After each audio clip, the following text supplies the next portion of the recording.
Ikhwani fillah, alhamdulillah pada kesempatan malam yang berbahagia ini kita kembali mendapatkan kemudahan dari Allah Jalla wa Ala untuk kembali majlis kita untuk melanjutkan kembali faedah-faedah yang kita ambil dari ayat-ayat Al-Quran untuk mengetahui petunjuk yang ada di dalamnya, guna kita bisa melaksanakan apa yang kita inginkan dan nilai ketakwaan. Semoga kita termasuk orang-orang yang benar bisa mendapatkan dari tersebut dan mendapatkan kemuliaan dunia dan juga di akhirat. Kita masih bersama surat Al-Fatihah, khususnya ayat tentang masalah ibadah dan isti'anah. Iyyaka na'budu wa iyyaka nasta'in. Ya Allah, hanya kepada Allah kami akan melaksanakan ibadah dan hanya kepada Allah kami memohon pertolongan. Tentang ibadah sudah disebutkan secara sekilas di majlis yang lalu, dan pada majlis ini insyaallah kita akan masuki faedah terkait tentang masalah isti'anah. Mungkin kita sedikit bertanya, apakah hikmah Allah Jalla wa Ala menyebutkan isti'anah setelah ibadah yang dijadikan sebagai ibadah bagi hamba yang beriman untuk memohon pertolongan hanya kepada-Nya? Sebagaimana kita ketahui bahwa manusia diciptakan Allah Azza wa Jalla dalam keadaan tidak memiliki kemampuan apapun, baik ilmu atau apapun. Allah firmankan, "Wallahu akhrajakum min butuni ummahatikum la ta'lamuna syai'a." Allah mengeluarkan kalian dari perut ibu kalian dalam keadaan tidak punya ilmu sedikit pun. Mereka juga sebutkan, "Khuliqal insanu dha'ifa." Manusia diciptakan keadaan lemah. Maka sifat itu apabila senantiasa ada pada manusia, maka mereka berada dalam kesesatan, berada dalam keburukan dan kehinaan. Oleh karena Allah Jalla wa Ala menyebutkan dalam diskusi, "Muttafaqun alaihi ya 'ibadi kullukum dhallun illa man hadaituhu fastahduni ahdikum." Wahai hamba sekalian, kalian semua dalam keadaan sesat, kecuali orang-orang yang meminta petunjuk kepadaku, maka mintalah kalian petunjuk kepadaku. Karena tadi Allah Azza wa Jalla setelah menyebutkan ikrar tentang mentauhidkan Allah dalam ibadah dan isti'anah, Allah menyebutkan setelah itu yaitu permohonan hidayah. Jangan insyaallah disebutkan faedahnya di ayat berikutnya kalau mengizinkan. Maka ketika sifat-sifat tadi, yaitu sifat tidak punya ilmu dan juga sifat lemah, tetap melekat pada diri hamba dan tidak disadari, maka akan mengantarkannya pada dua sifat inti dari keburukan, di mana setiap kejahatan bermula dari sifat ini. Allah firmankan di akhir surat Al-Ahzab, "Innahu kana zaluman jahula." Sesungguhnya manusia adalah makhluk yang zalim. Dia suka berbuat aniaya, menindas orang lain. Jahula, lagi dia tidak punya ilmu tentang agama. Maka sifat ini wajib dihilangkan dari setiap diri manusia, karena Allah Jalla wa Ala tidak akan menjamin kebahagiaan bagi hamba-Nya di dunia dan di akhirat kecuali dengan menghilangkan sifat-sifat itu. Dan itu tidak akan bisa tanpa melakukannya seorang diri. Dia butuh pertolongan dari Allah Jalla wa Ala. Oleh karenanya apabila kita cermati ayat Al-Quran, maka ayat Al-Quran menjelaskan bahwa syariat ini diturunkan agar manusia sampai pada tazkiyatun nufus, bersihnya jiwa dari sifat-sifat yang buruk. Allah berfirman surat Asy-Syams, "Qad aflaha man zakkaha wa qad khaba man dassaha." Pasti beruntung orang yang mau membersihkan sifat-sifat buruknya tadi. Wa qad khaba, dan telah merugi, telah celaka. Man dassaha, orang yang datang jiwanya dengan utama adalah untuk membersihkan dirinya dari sifat-sifat yang buruk agar dia bisa sampai pada maksud dari apa yang diinginkan dari diciptakannya hamba, yaitu takwa. Makanya Allah menyebutkan surat An-Najm, "Fala tuzakku anfusakum." Jangan kalian merasa diri sudah suci, sudah bersih dari sifat-sifat buruk tadi. Wa a'lamu biman ittaqa. Allah mengetahui siapa dari kalian yang paling bertakwa. Maka itu tugas utama dari manusia. Segala sesuatu akan jadi baik bila ada pada dirinya kebaikan. Dan sebagaimana sudah kita ketahui bahwa kehidupan di dunia ini adalah ujian. Kita diuji oleh Allah SWT untuk bisa sampai pada nilai takwa. Seperti yang Allah sebutkan di surat An-Nur, "Alladzi khalaqal mauta wal hayata liyabluwakum." Dialah Allah yang telah menciptakan kematian dan kehidupan. Untuk apa menciptakan? Liyabluwakum, untuk uji kalian. Apakah faedah ujian? Ayyukum ahsanu amala. Siapa dari kalian yang amalnya paling baik? Dan ahsanu amala adalah takwa. Karena Allah menyebutkan di surat Al-Maidah, "Innama yataqabbalullahu minal muttaqin." Allah tidak menerima amal apapun dari hambanya kecuali dari orang yang bertakwa. Karena orang bertakwa amalnya ahsan, amal yang baik. Sebagaimana dikatakan Al-Hasan Al-Basri rahimahullah, Imam yang mengatakan ahsanul amala ay akhlasuhu wa aswabuhu. Yang paling ikhlas dan yang paling sesuai dengan sunnah. Itulah ujian yang Allah inginkan dari manusia. Maka manusia tidak akan bisa sampai pada itu kecuali dengan Allah SWT. Dan di antara itu Allah SWT juga di surat Al-Baqarah Allah sampai menyebutkan dua kali agar kita minta tolong kepada Allah. Allah berfirman, "Wasta'inu bis-sabri was-salah." Dalam kalian minta tolong kepada Allah dengan apa? Bagaimana caranya? Bisabar, dengan sabar. Kata setelah bisabar yaitu bi ifragil qalbi min adranihi, dengan membersihkan hati dari daki-dakinya. Karena kalau dalam hati manusia masih ada daki, sifat-sifat yang buruk, fala yasbir fil hayat, dia tidak akan bersabar menghadapi kehidupan. Ketika ibadah, dia tidak sabar berikhlas. Ketika dia menjalankan usaha, dia tidak sabar untuk tawakal dan sebagainya. Wassalah, dan salah dengan fisiknya tetap menunjukkan ketaatan kepada Allah Azza wa Jalla. Dan salat adalah ibadah fisik yang paling mulia di sisi Allah Azza wa Jalla. Allah berkata wasbahani, minta kepada Allah Azza wa Jalla. Maka wasiat ini juga menjadi wasiat Nabi kita sallallahu alaihi wasallam untuk kita semua. Walaupun secara lafaz hadis dimaksudkan khusus kepada anak pamannya, yaitu Ibnu Abbas radhiyallahu anhu. Berkatakan, "Idza sta'anta fasta'in billah."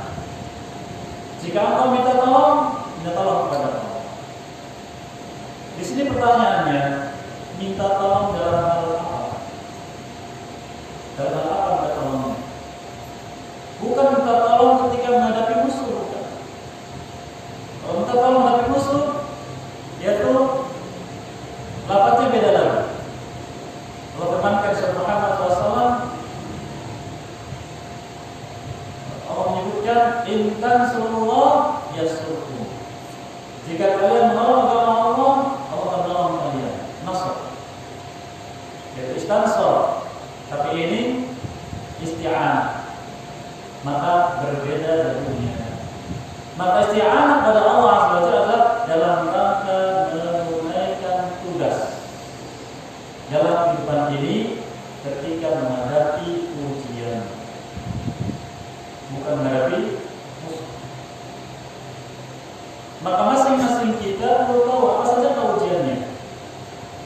Dan Nabi kita sallallahu alaihi wasallam, beliau mengisyaratkan, dan dengan itu beliau berwasiat kepada Mu'adz bin Jabal radhiyallahu anhu agar kita tolong kepada Allah dalam hal ini terkait dengan 3 perkara yang besar yang sampai kita pun di diwajibkan bahkan diperintahkan untuk membacanya di akhir salat kita, yaitu Allahumma a'inni ala dzikrika wa syukrika wa husni ibadatik. Ya Allah, berikan aku pertolongan untuk bisa berzikir, untuk bisa bersyukur dan ibadah sebaik-baiknya. Maka hadis yang mulia ini menjelaskan bagi kita sekalian bahwa minta tolong kepada Allah Azza wa Jalla dalam 3 perkara. Dan 3 perkara ini adalah inti dari kehidupan manusia. Yang apabila manusia melepaskannya, salah satunya, maka dia celaka. Dia merugi. Dan ketiganya tidak akan bisa dilakukan oleh siapapun kecuali dengan pertolongan dari Allah Azza wa Jalla. Maka Nabi kita SAW memerintahkan sahabat yang mulia Mu'adz bin Jabal dan juga para kita sekalian termasuk dalamnya untuk minta tolong kepada Allah Azza wa Jalla. Dan 3 perkara ini merupakan hak Allah semata yang tidak boleh disimpankan kepada selainnya. 3 perkara. Sebelum kita ambil kaidah tentang 3 perkara ini, insyaallah kita kembali kepada isti'anah. Bolehkah isti'anah kepada makhluk? Minta kepada makhluk. Secara umum, para ulama menjelaskan dari hadis Nabi SAW tadi, "Idza sta'anta fasta'in billah." Jika engkau minta tolong kepada Allah, maka pertolongan yang dibutuhkan makhluk atau hamba dalam menghadapi kehidupannya apapun bentuknya murni kepada Allah Azza wa Jalla. Namun syariat membolehkan apabila dalam perkara-perkara yang makhluk memiliki kemampuannya. Karena Allah Azza wa Jalla berfirman sendiri. Allah berfirman setelah Maidah, "Wa ta'awanu 'alal birri wat taqwa." Kalian saling memberikan bantuan, memberikan pertolongan dalam hal kebaikan dan ketakwaan. Ini juga boleh. Oleh karenanya, ketika seorang hamba dalam menghadapi urusan kehidupannya harus minta tolong kepada Allah, ini bukan yang pertama. Pertama kali dia minta tolong kepada Allah Azza wa Jalla. Dalam masalah apapun yang dia hadapi, minta tolong kepada Allah Azza wa Jalla. Maka di sini ada syariat berupa istikharah. Syariat berupa istikharah, yaitu meminta pilihan dari Allah Azza wa Jalla yang terbaik dari masalah yang sedang dihadapi. Dan istikharah ini bisa dengan salat, yang terkenal dengan apa? Salat istikharah, atau boleh langsung menjelang walaupun tanpa salat.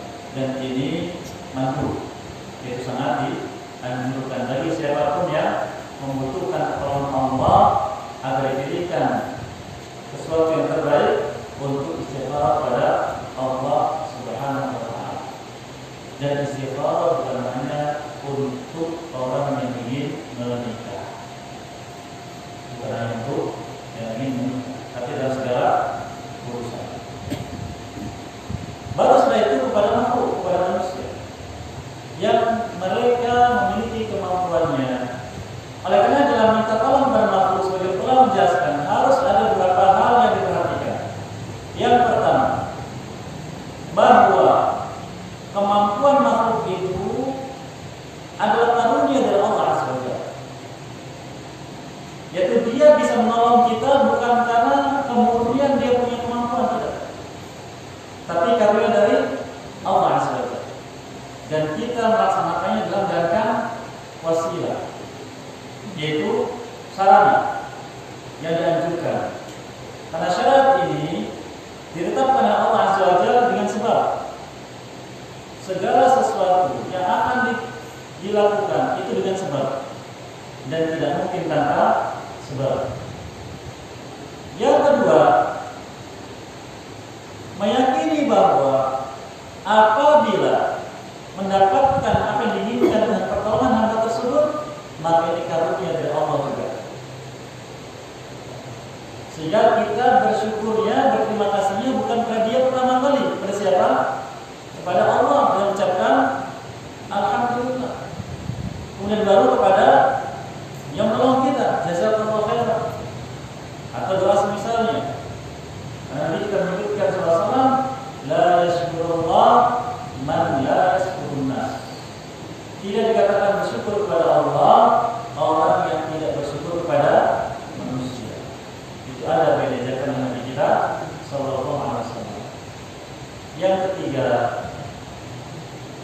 permintaan tolong kepada makhluk dalam hal-hal yang mubah, bukan dalam hal-hal yang haram. Dan sarana yang dicapai mubah, maka apabila haram tidak boleh.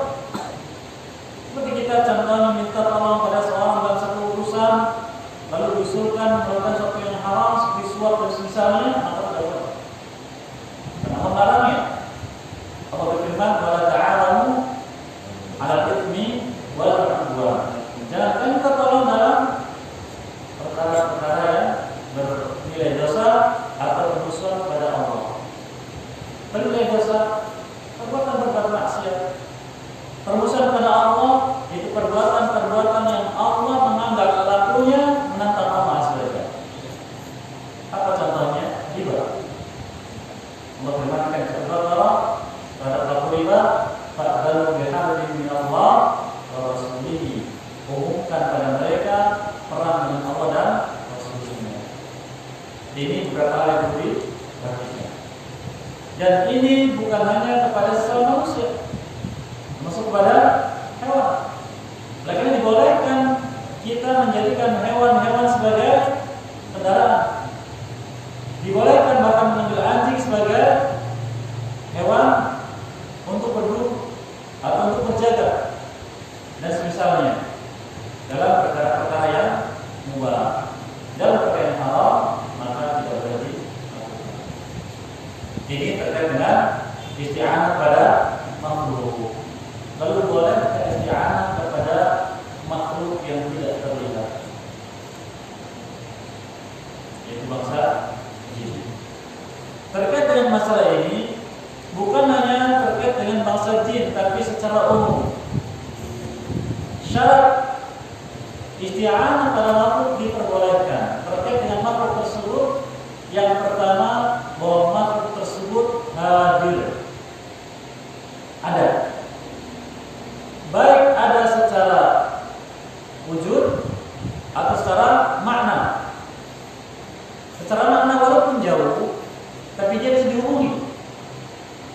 Contoh misalkan saya ingin bisnis di sini, juga dari Madinah. Kata teman saya, tolong nanti kirimkan ke Madinah sekian ton. Boleh tidak? Boleh, karena hukumnya hukum hadir, bisa dihubungi. Maka bila tidak hadir dan tidak bisa dihubungi, maka tidak diperbolehkan. Karena mesti ada keyakinan yang menyimpang. Dan ini yang banyak dilakukan oleh orang sufi. Dilakukan oleh orang sufi meyakini bahwa syekulan walaupun dia tidak mendengar, tapi ketika kita mengungkapkan dia akan memahami masalah. Ini yang pertama. Yang kedua, makhluk yang kita minta tolong kepadanya makhluk yang masih hidup. Kenapa masih hidup? Nah, kalau sudah mati tidak lagi ada amal. Nabi bersabda sallallahu harus mutafaqun alaih, "Idza mata ibnu Adam inqata'a 'amaluhu." Adam sudah mati maka terputus dari amalnya. Dan memberikan pertolongan adalah amal, perbuatan. Orang sudah mati tidak ada amal, dia hanya tinggal menunggu balasan. Tidak ada amal, tidak ada perbuatan.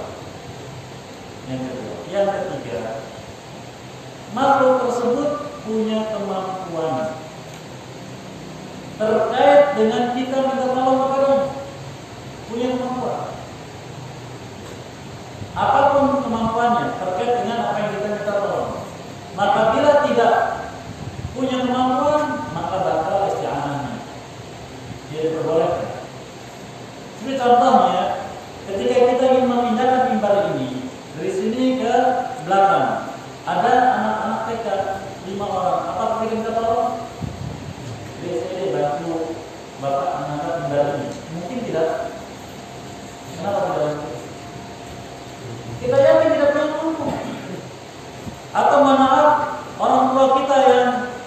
sedang sakit atau juga tenaganya sudah lemah, apakah kita bisa tolong? Tidak. Kita kurang ada pada mereka. Tapi kita akan mencari orang-orang yang bagaimana? Yang punya kemampuan. Nah, inilah beberapa syarat. Dan syarat yang tidak lepas dari karunia Allah SWT. Maka bila hal itu tidak dijumpai pada kita minta tolong pada makhluk, maka akan terperosok dalam penyimpangan.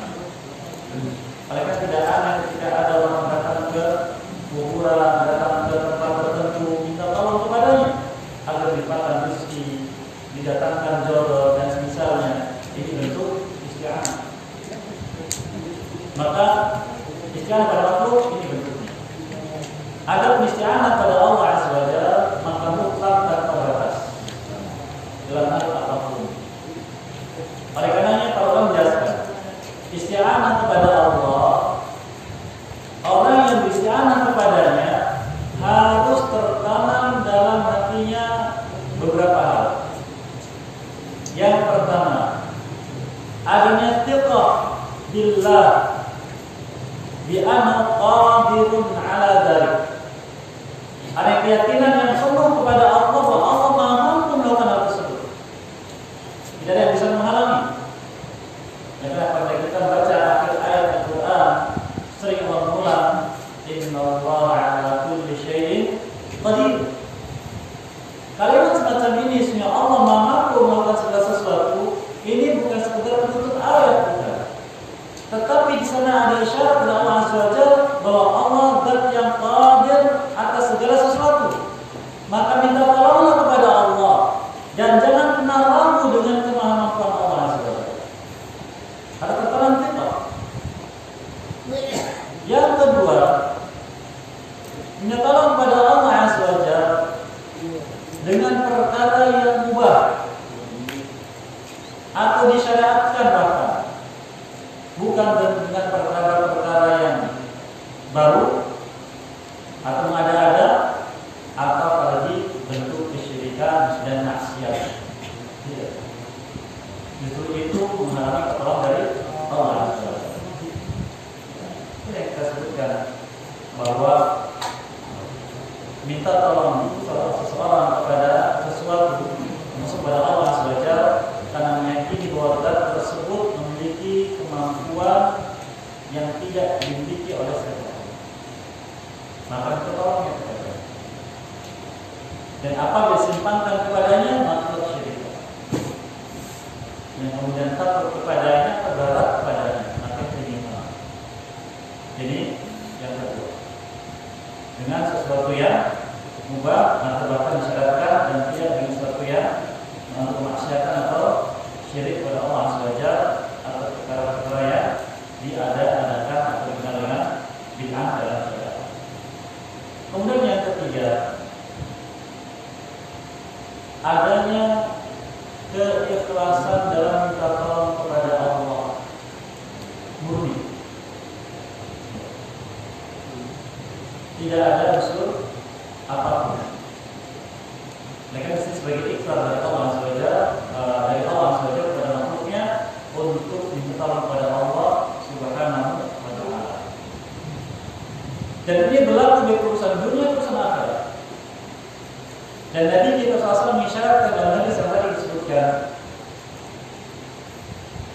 perkara terpenting agar kita minta tolong kepada Allah adalah zikir, syukur, dan ibadah. Zikir, apa itu zikir? Yaitu mengingat dan menyebut nama Allah Subhanahu wa Ta'ala dalam setiap keadaan yang sedang dijalani atau dihadapi. Ingat dan menyebut nama Allah dalam setiap keadaan yang sedang dihadapi atau dijalani. Dan zikir itu beraneka ragam.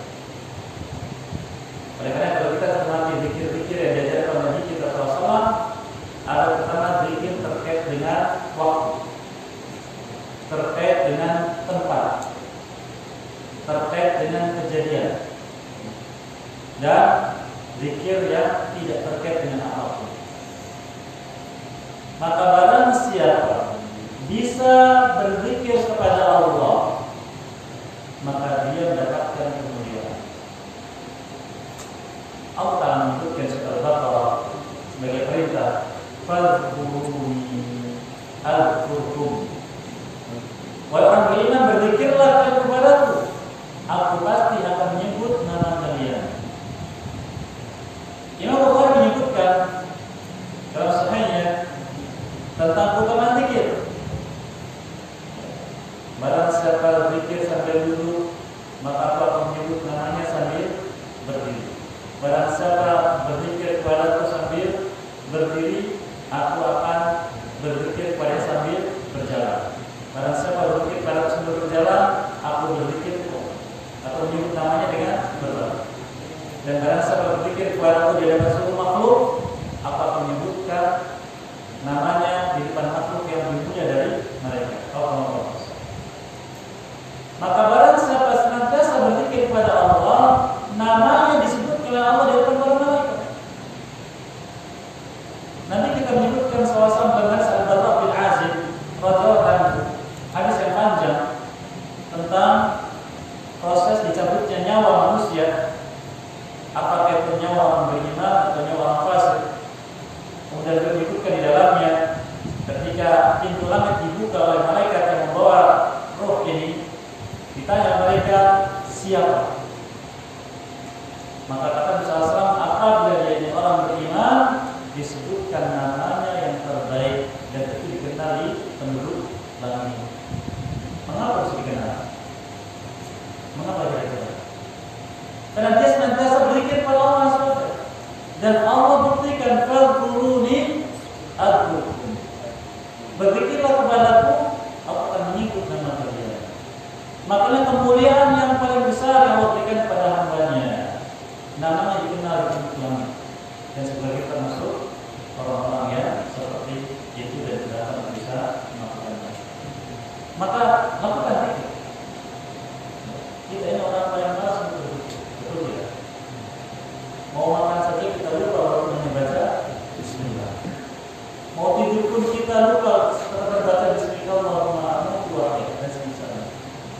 Maka itu teman zikir. Kalau kita tidak begitu, berarti kita tidak ditolong Allah SWT. Berarti ada sesuatu dalam hati kita yang kotor, harus segera dibersihkan. Makanya kita tetap berdoa Allahumma a'inni ala. Kita tolong penuhi Allah untuk bisa berzikir kepada. Maka zikir selesai sholat, zikir waktu pagi dan petang, zikir ini, zikir ini. Silakan supaya kita berzikir dan sebutkan diri kita dengan zikir. Dan utama zikir sangat banyak. Silakan bisa dibaca di buku-buku tentang zikir dan doa. Nanti kita menyebutkan utama yang sangat banyak tentang hal tersebut. Pada cukup tadi antaranya adalah bahwa barang siapa melazimkan beberapa bentuk zikir, di antaranya zikir la ilaha illallah, zikir la ilaha illallah wahdahu la syarika lahu mulku wa ala kulli syai'in qadir. Maka dalam hadis Imam Tirmidzi dan yang lainnya tentang kisah Nabi Musa alaihissalam, ulama berbeda pendapat tentang derajat hadis ini, tapi sebagian membawakan hadis sebagai penguat tentang keutamaan zikir la ilaha illallah. Ketika la ilaha ditimbang di satu timbangan, langit dan bumi timbang di timbangan yang lain, maka yang berat adalah ucapan la ilaha illallah. Termasuk juga hadis ditolak, yaitu hadis catatan amal. Ketika seorang hamba dihadirkan dan dia tidak bawa amalan kebaikan sedikit pun, disebutkan oleh Rasulullah, dia ditimbang catatan amalnya yang 99 lembar, lalu hanya satu lembar isinya cuma satu, yaitu la ilaha illallah, malat ini. Maka lebih berat yang satu ucapan zikir la ilaha illallah. Bahkan zikir ini pun diucapkan dalam keadaan tertentu memberikan keutamaan dihapuskannya dosa orang mengucapkannya. Saya kira di sini banyak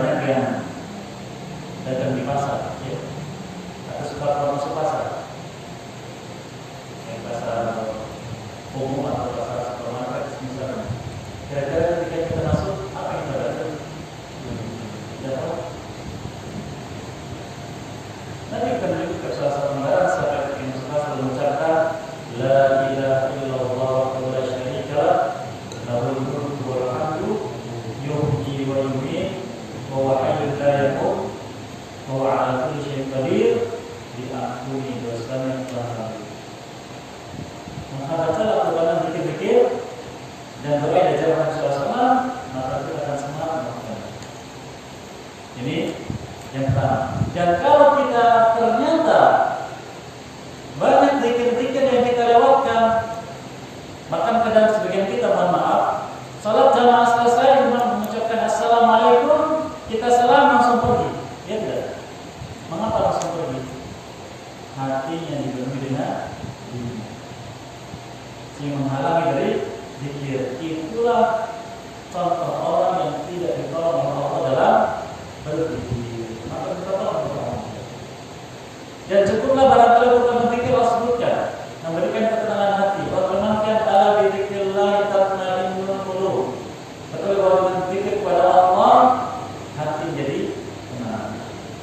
Jadi bagi yang sudah stres, bagi yang suka emosi, bagi yang mudah marah, maka banyak berzikir kepada Allah Subhanahu.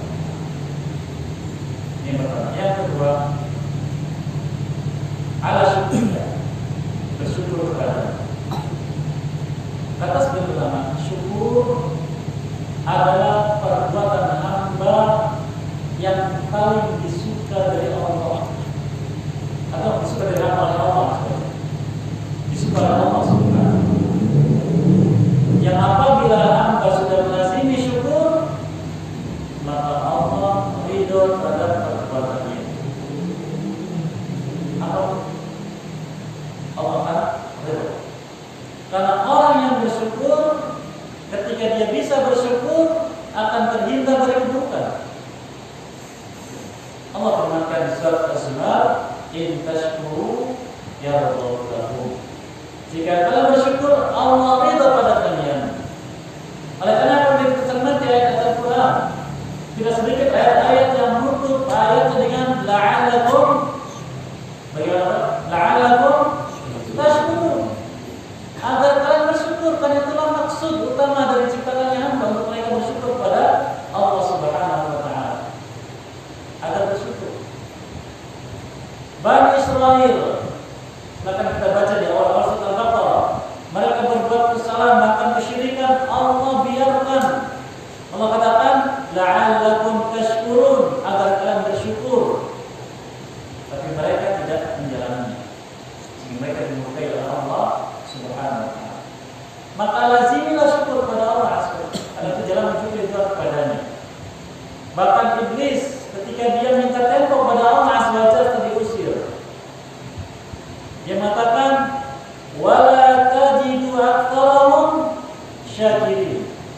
Engkau tidak akan mendapati kebanyakan dari anak cucu Adam alaihissalam bersyukur kepadamu. Sehingga kata sebenarnya dari ayat yang mulia ini bahwa barang siapa bersyukur kepada Allah, siapa tidak akan bisa mengganggunya.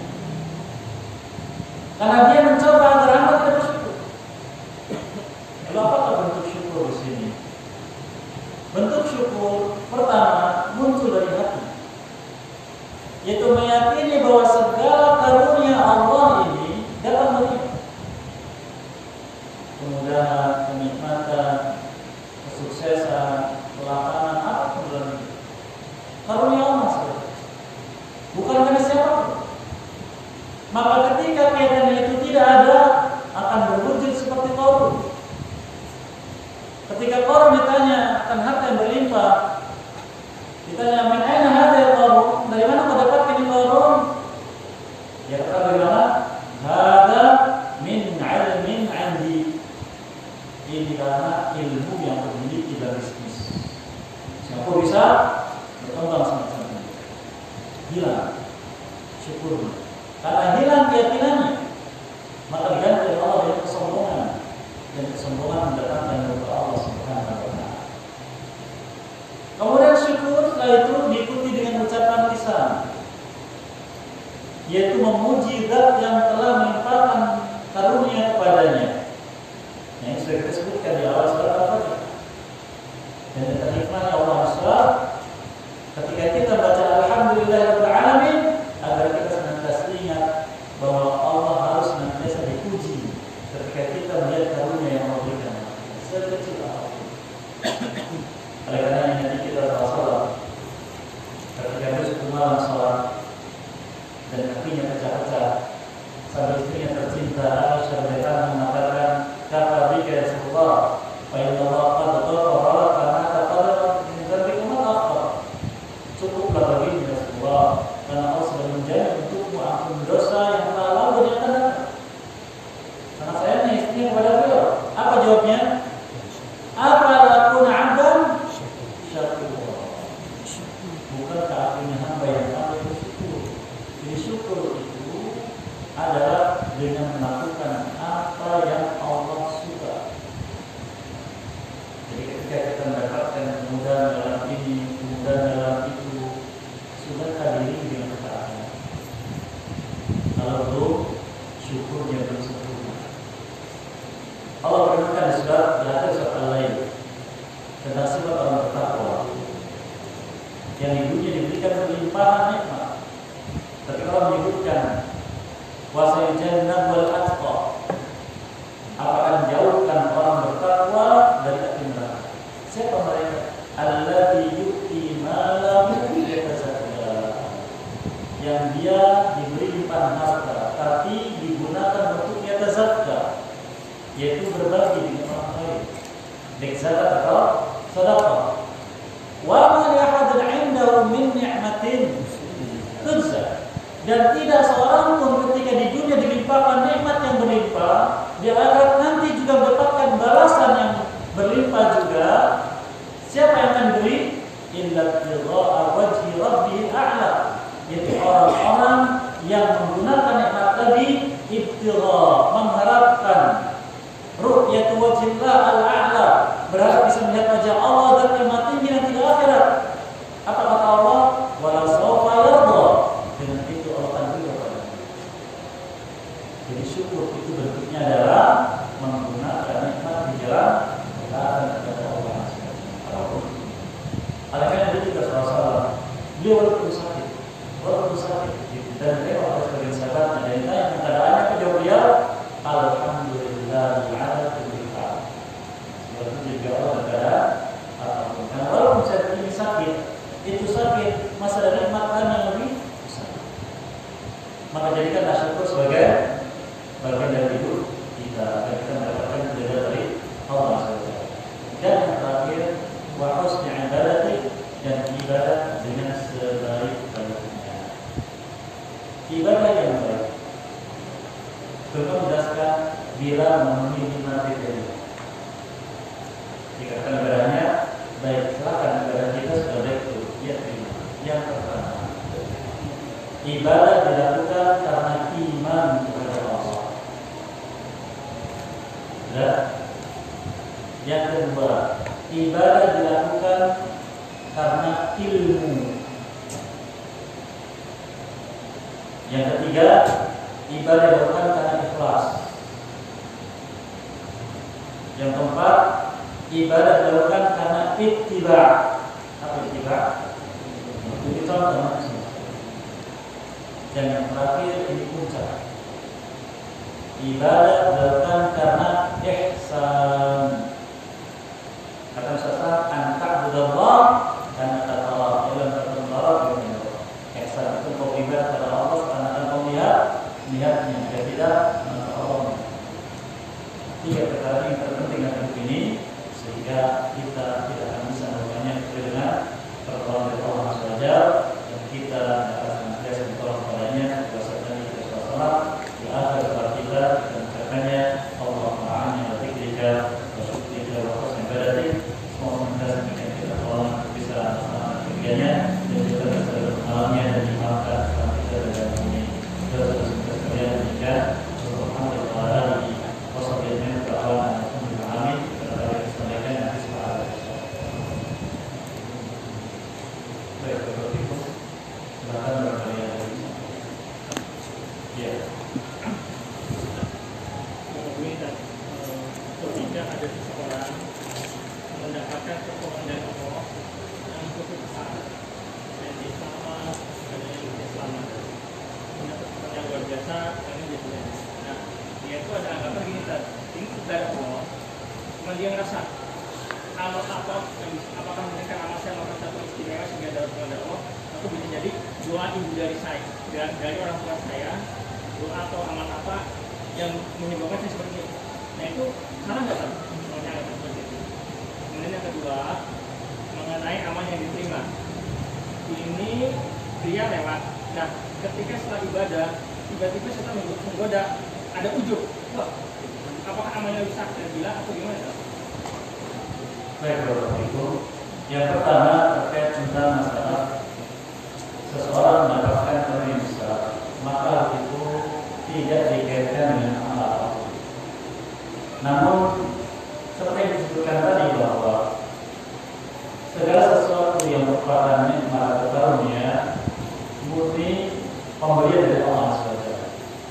Dan itu bisa dengan sebab atau tanpa sebab. Dan sebab itu tidak bisa dikait-kaitkan kecuali memang syariat menyebutkannya. Contohnya misalkan seseorang tadinya hidup susah, dia dengan ketaatannya, dengan rajin silaturahim, kemudian dia mulai usahanya berkembang dan berkembang. Maka ini dikatakan ini berkat silaturahim. Mungkin karena dia misalkan silaturahim, misalkan dia produksi kue, dia bawa kue, berikan ke saudaranya, berikan ke sahabatnya, berikan ke temannya. Mereka bertanya, dari mana? Bikin sendiri. Ketika rasanya enak ya, mereka promosi dari mulut ke mulut. Ya kan? Itu data hikmah. Bisa dengan sebab, bisa tanpa sebab. Kan kebanyakan kita sudah terbiasa bahwa mendapatkan karunia itu karena amal ini amal. Maka nanti kita sama-sama ada menyebutkan sebagian amal yang karunia duniawi disebutkan, dan itu jangan jadi patokan. Karena asas dasar dari amal adalah ikhlas. Asas dasar dari amal adalah ikhlas. Ada keutamaan yang disebut oleh syariat terkait dengan keutamaan dunia, ini adalah ziyadah, bonus. Maka barang siapa beramal untuk mendapatkan bonusnya, asasnya bisa hancur. Jangan. Ini harus sebutkan surat Hud, surat Al-Isra yang disebutkan ayat-ayatnya.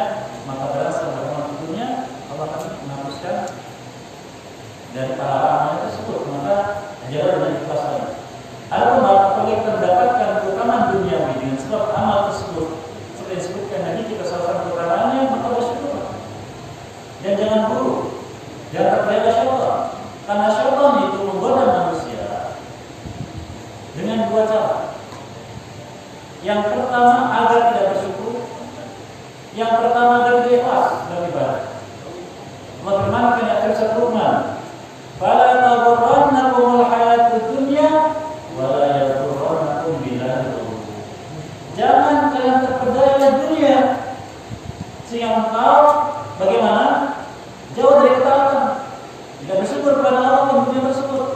Wa la yaghurrannakum billahi ghurur, dan jangan terpedaya oleh syaitan dalam ketaatan kepada Allah sehingga tidak ikhlas. Jangan. Maka karunia dunia bisa dengan sebab, bisa dengan sebab. Yang jelas sebab itu mungkin juga doa orang tua, karena doa orang tua untuk anaknya mustajab. Oleh karena dan banyak orang minta orang tua untuk berdoa untuk diri kita, khususnya dalam masalah akhirat. Dan itu diawali dengan berbakti kepada orang tua kita. Yang pertama. Yang kedua, apabila muncul ujub, baik kita ketahui ujub adalah maksiat, dan maksiat yang besar, dan maksiat hati. Maka tidak ada maksiat kecuali pahalanya adalah istighfar. Maka sedang untuk istighfar kepada Allah pertama kali dari maksiat, yang kedua kita ujub datang dari syaitan, langsung kita beristi'adzah, a'udzubillahi minasyaitonir rajim.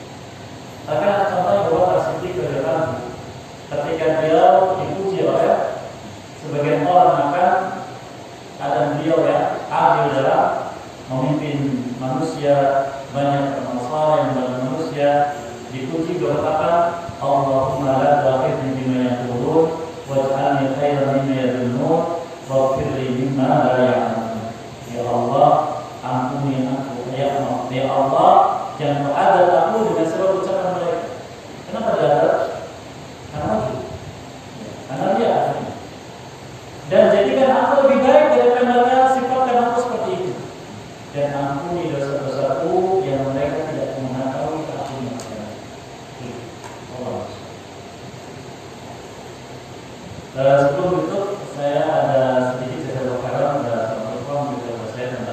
riwayat yang saya sebutkan tentang kisah Umar.